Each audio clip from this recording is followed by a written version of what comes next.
સમાન કામ સમાન વેતનના નારા સાથે શુક્રવારે વડાલી તાલુકા આશા વર્કર બહેનોએ વડાલી તાલુકા આરોગ્ય અધિકારીને રજૂઆત કરી હતી। ટેકો ઓનલાઈન કામગીરી સહિતના પડતર પ્રશ્નોના નિરાકરણની માંગણી સાથે આવેદનપત્ર આપ્યું હતું।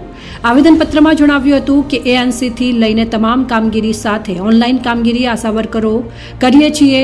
અને ગુજરાત રાજ્યના તમામ અર્બન હેલ્થ સેન્ટર અને તમામ પ્રાથમિક આરોગ્ય કેન્દ્ર ખાતે આશા વર્કર બહેનો તેમજ આશા ફેસિલિટેટર બહેનોને ઓનલાઈન કામગીરી કરવા માટે પ્રાથમિક આરોગ્ય કેન્દ્ર પરથી આદેશ અપાયો છે।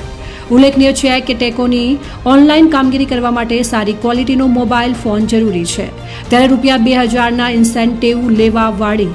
આશા વર્કર બહેનો પાસે આવો મોબાઈલ ફોન ન હોવાથી આવી કામગીરી શક્ય નથી। ટેકો ઓનલાઈનથી કામગીરીમાં અનેક પ્રશ્નો ઉપસ્થિત થવા સાથે સૌથી વિકટ પ્રશ્ન ઓનલાઈન ફોનનો છે, ત્યારે આ યોગ્ય ન કહેવાય તેવા પ્રશ્ન સાથે વડાલી તાલુકા આરોગ્ય અધિકારી પ્રદીપ ગઢવીને સમાન કામ સમાન વેતનના નારા સાથે આશા વર્કર અને આશા ફેસિલિટેટર બહેનો દ્વારા ટેકોની ઓનલાઈન કામગીરી સહિતના કાર્યો માટે ઇન્સેન્ટિવ આપવામાં આવે તેમજ વિવિધ પડતર માંગણીઓ સાથે આવેદનપત્ર આપી રજૂઆત કરવામાં આવી હતી।